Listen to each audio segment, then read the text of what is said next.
Hi, Sher. Hey, Candace. How's it going today? Wonderful. Early in the morning for us here today. But it feels good. Yeah, I've had my cup of coffee and I'm ready to go and tackle this topic called Why Dig Up the Past? Yeah, really important topic. I'm glad that we're going to take some time on this today. There's a lot of opinions about what it means to look at the past, dig up the past, go back to the past. And we know sometimes it's actually needed. And so we're going to talk about that today. But before we jump into our topic today, we want our listeners to get to know a little bit about us. Yeah. So, do you want to share a little bit about your journey of how you got here, maybe how we met, and anything else that you want to share? Yeah. And of course, I could take, an hour doing this, and I want to do it in about 2 minutes. The quick version is I experienced a lot of trauma in childhood, pretty severe abuse of almost every kind: physical abuse, emotional abuse, sexual abuse. And it absolutely it has affected my whole life. It affected the way that I developed and became a person. It has been the thing that has caused me to believe what I believe, to feel what I feel, to trust or distrust the way that I trust or distrust. And so childhood trauma has had a huge effect on my life, but I didn't know it for many years. I had no memories or very, very few memories of my childhood until I was in my mid 30s, when I all of a sudden, like, just memory started emerging of things that had happened to me when I was a child. And it really struggled for a long time with, what is this even true? Where did this come from? Why haven't I known, all through the years? And so at that point, I began just investigating what has happened to me and how do I deal with, like, this new reality. This is who I am, and I didn't even know it. And so I've spent a lot of time and energy through the years really working on my story to um, find ways to stop repeating the cycles over and over of how I did life. And in so many of those ways, I was doing life in ways that weren't working well for me.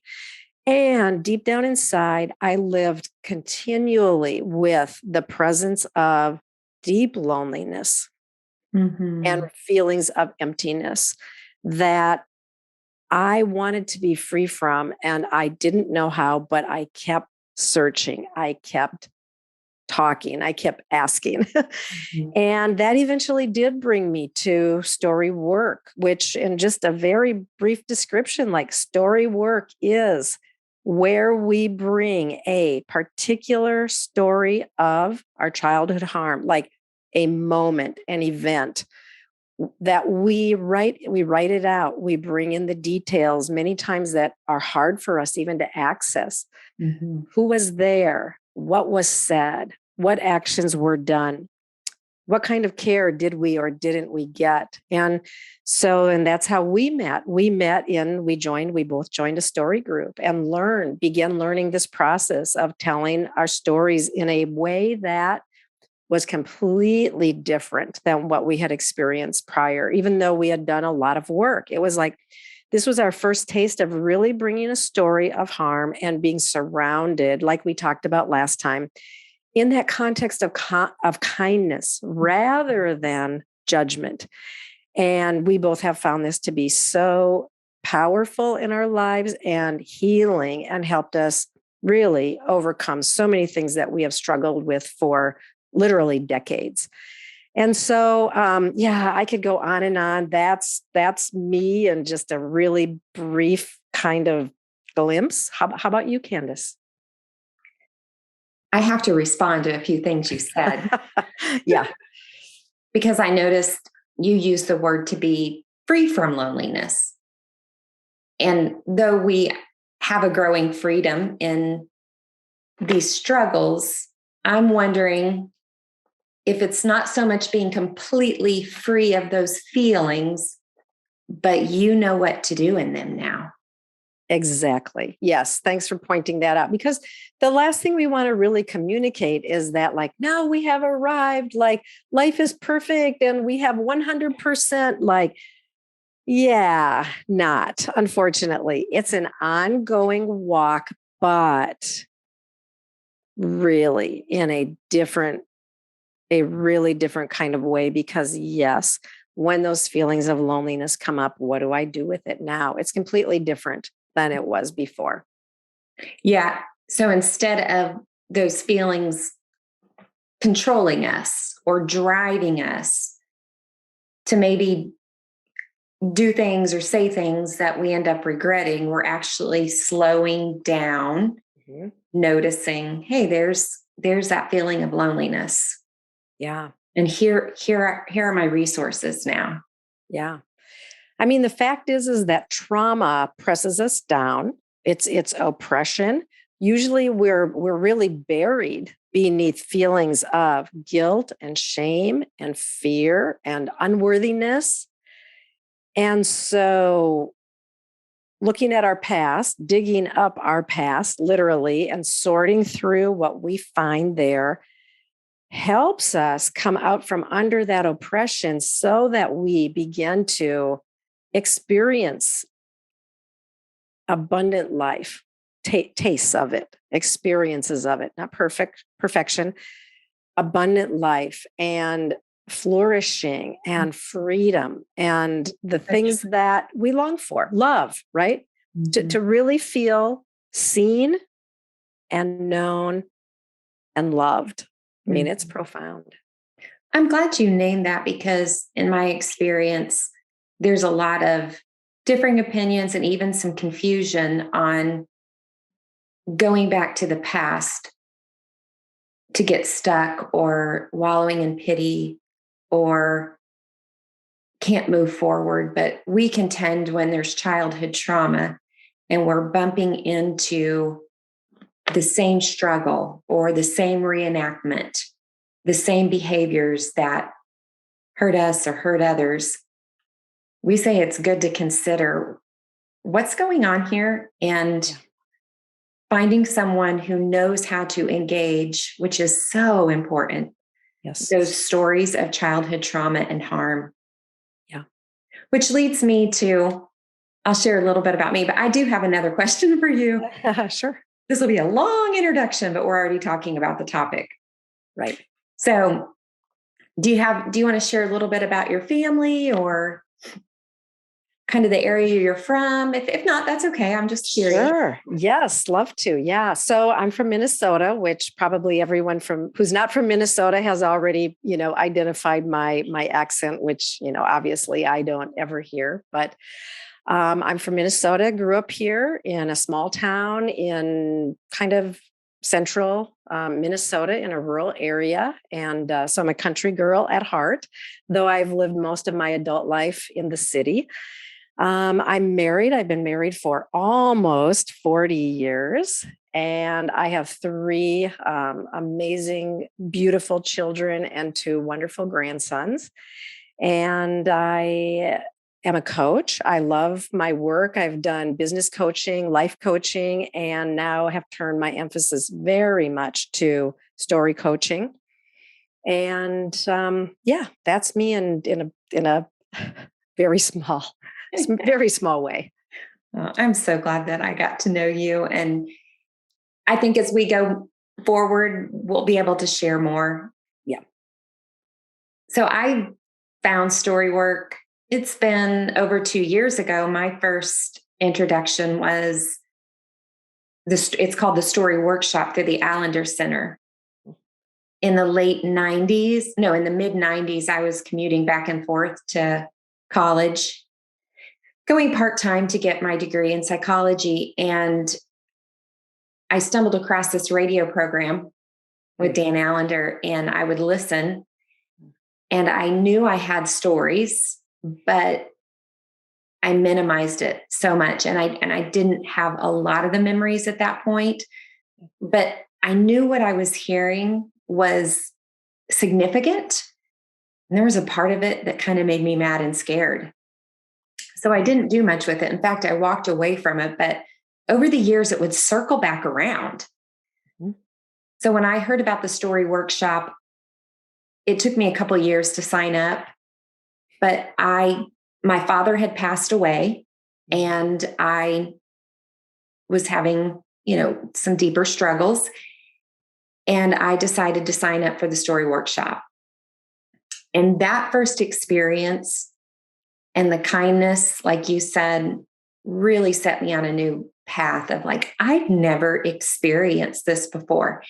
It's not that I didn't have other people who were kind and compassionate. Right. There was a difference to it because it was in the particularities of the stories that I began sharing of my childhood harm and abuse and trauma. And so you said something in, I think it was our first podcast, that you said, once you tasted that, you said, I've got to have more. Yeah. And that's exactly how I felt. Yeah. And so that led me to hiring a story coach, which led me to doing story work with her and then meeting you in a story group, which was, I think there were 8 of us women that started in that story group. And that I had never had a small group experience like that. Yeah. And that was 2 years ago. And we're still on this path together. And so that's a little bit of how I got here. But then also my background, I knew even when I was 18, I wanted to try to figure some things out. I was already confusing myself and confused by other people. And so that's really how it started. But I met my husband in college, and we are getting ready to celebrate 33 years of marriage. I have 4 children. 3 of them are married. We have 4 grandchildren. Just love doing life with our children. Yeah. And now that I'm on this path of going deeper into healing of childhood trauma, there's been a lot of good things happen with my relationship with my children. And I know you can say the same. Yeah, for sure. Yeah. All because we found a safe place to dig up the past, to excavate those things that needed to be excavated. Yeah. Thanks for sharing that. And I could stay there with you for a long time. And I want to jump into our topic for today, if that's okay with you. Can I say one more thing? Yeah, sure. I just want to say that I'm a Kansas girl. I grew up in Kansas, still love Kansas, but I live in Missouri now. All right. Awesome. So we're Central USA people. Yes.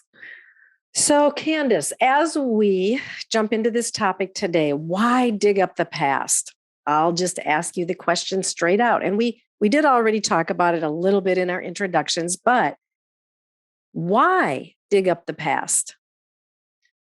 When we have stories of childhood trauma and harm, and we have not yet been able to talk about them, we received no care in real time, oftentimes because we didn't tell anyone and it remained hidden. Yeah. We began to listen to those stories from our own voice because childhood harm and trauma doesn't just come with violence against our bodies, but it also leaves imprints of messages on our heart and on our mind. And we believe them. And there are times that they can get challenged. We grow older and someone might say, oh, but that's not true, or quote a Bible verse, which isn't necessarily bad, but this is different. Mm-hmm. These are stories that, and we'll share more about this later, that live in our limbic brain. It's where our unconscious drivers come from. It's those times that we do that thing again, or we feel that way again, or we keep saying that thing again. But then we go, why do I keep going back there? And until we bring those stories into the light and we let other people help us see, because we can't see our own stories in the truest sense. And so that's what we want. We want truth, right? We want truth because the truth sets us free. So important. And I want to just make another point about the limbic brain. It's a kind of the middle part of our brain. When a lot of times when people talk about the brain or use your brain or, I'm right brain, I'm left brain, we haven't historically known very much about the limbic brain. This is really coming to light much more in the last 20 years. And so just a very quick word about the limbic brain is the part of our brain that stores our memories, our perceptions, our beliefs, our feelings, and it stores all of that information in the context of the time in which it happened. Mm-hmm. So subconsciously, I go through life, and when something happens that reminds me, whether I'm even aware of it or not, but reminds me of a traumatic experience in my past, I automatically respond according to that 7-year-old or 9-year-old or 12-year-old perception. And so all of our feelings about that, then, even when we're an adult, and all of a sudden we find ourselves in a situation where we feel like a 7-year-old, there's a lot of shame around that. There's a lot of shame around, why can't I overcome this? Why do I keep doing life this same way? So there's shame, and then there's isolation in that, because typically we don't talk about, oh, I'm feeling like a 7-year-old right now. Even though sometimes we feel that way a lot. And I did feel that way a lot in my life. I felt like I was 7 years old. And so there's shame, there's isolation, there's secrecy. And when we're under that, we don't have freedom to be creative or to be vocal or to express ourselves in any way other, usually, than small and hidden and compact. Mm-hmm. So it's so important that we go to these places of harm and see what's there, because the truth is, it's there. Whether we are acknowledging it or understanding it or not, like, it is there in our brain. And as you said, unconsciously driving much, maybe even most of our behavior. What we're talking about works. If you do the work, it works. I jotted down a couple of things this morning. Like, why do we do this work? Because we want to understand why I think the way I think. I know I said a little bit of this before. Why I believe the way I believe. Why I struggle the way I struggle.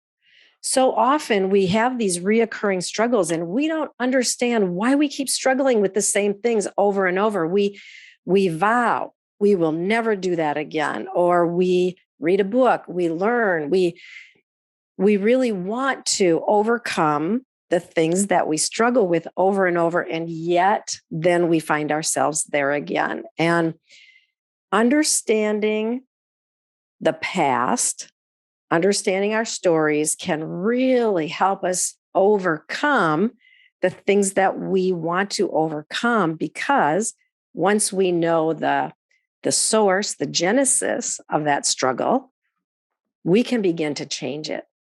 You've shared a story about something that happened to you when you were in your early teens that just was really impacting for you. And I'm wondering if you would like to share that. Yeah, I'll share parts of that story. When some of my stories of feeling extreme fear and aloneness as a child had already, I already had several of those. And even one story that I actually thought I could die. even talking about it right now, I actually feel some body sensations of what it felt like to just feel very alone. I often use the word even like dread. And so I was in the summer after my 7th grade year and ended up meeting a guy who was actually quite a bit older and had my first sexual encounter. And though I didn't remember having these thoughts at a time in any real coherent way, I do remember feeling this is the most unalone that a person can be. You can't not be less alone than when you're having an intimate encounter. And that, Sher, that really began a journey for me of going into a lot of shame, a lot of hiddenness, a lot of, I don't even have words sometimes because I know at the time I can look back and it was so what we will call dysregulating, but just high levels of stress and anxiety. Mhm. Yeah. Yeah. And thanks for sharing that. And there's a lot of vulnerability in bringing a story like that to this public place, and yet with purpose, right? Because on that day, you learned a way Mhm. to cope with feelings that were extremely painful for you to feel. Mhm. And I would like to ask, as you fast forward years and now have more understanding of why those feelings of deep loneliness felt dreadful and even fatal at times. Now that you have a better understanding of that and the ways that you learned to cope with that, how has story work and going back and really looking at those original stories of harm, how has it helped you be able to change the way that you feel and the way that you deal with those feelings of loneliness? I like the way you said that, the way that you feel and the way that you deal. It really started when I heard my story work coach, as I mentioned in our first podcast, use the words, of course you have deep struggles. Because I had shared a few stories of harm with her at that point, it helped her to be able to go on that journey with me into the past to help me name what was really going on in the choices that I was making, and then the self-contempt and the shame that would come after that. And so there's a part of us that would say, why would I keep doing something that if I keep feeling that way? Or even outwardly people judging, why does she keep doing that? And so today I'm able to, because I can still have intense feelings of loneliness at times. It's a normal thing. Yeah. But I'm able to actually go back to why maybe those feelings go a little bit deeper for me than somebody else that didn't have those stories. And I've grieved over it. First of all, it should have never been in some of those situations. Mm. So I've shed some tears over that. Mm. I've moved towards that little girl. Mm. And then I've moved towards that teenage girl. And I've been able to name more clearly why she was doing what she was doing. And my adult self, as I grew age-wise, why those struggles held on so tightly. And so what I've seen today is being able to slow way down, look at those stories more clearly, feel compassion instead of shame, Yeah. and really have healthy thoughts and decisions around it. Yeah. Mm. Beautifully said. Thank you for sharing that. And it's so powerfully true that when we are able to go back and look at those stories of harm, it brings a whole new perspective. It literally changes the part of our brain where those memories are stored so that the way that we live our lives changes. It does change. I want to say this one thing too. I will never forget when my story work coach said to me, because I had named myself as a teenage girl, and it was not a nice name. And I had been named. And I called myself this name or identified myself in this way. And I'll just say, rebellious, promiscuous, easy. And I remember her face softening and moving towards me and saying, "Oh, you mean that very frightened girl that was trying not to be alone." It rewired my brain in that moment, and it still is. Yes. Even as you say that, like I can just feel it in my body, the power of kindness in that moment. And the words of somebody who saw you and was caring for you in a way that you had never received in that particular kind of context, and brought love where you had actually had a lot of self-contempt. And as we just bring this podcast to a close, and we don't want to, but we need to, I want to say to our listeners, what we're talking about here it has the power to change our lives. It has changed my life. It has changed Kandace's life. It's hard work at times, but being able to move out of these places of deep shame and self-contempt and into these places of creativity and flourishing and love makes all of the hard work so worth it. And so, Kandace, thank you for being with me here today. And I look forward to meeting with you next week to bring more good and important content that we want to bring. So thanks a lot. Good to be with you, Sher, and thank you too. And I love you.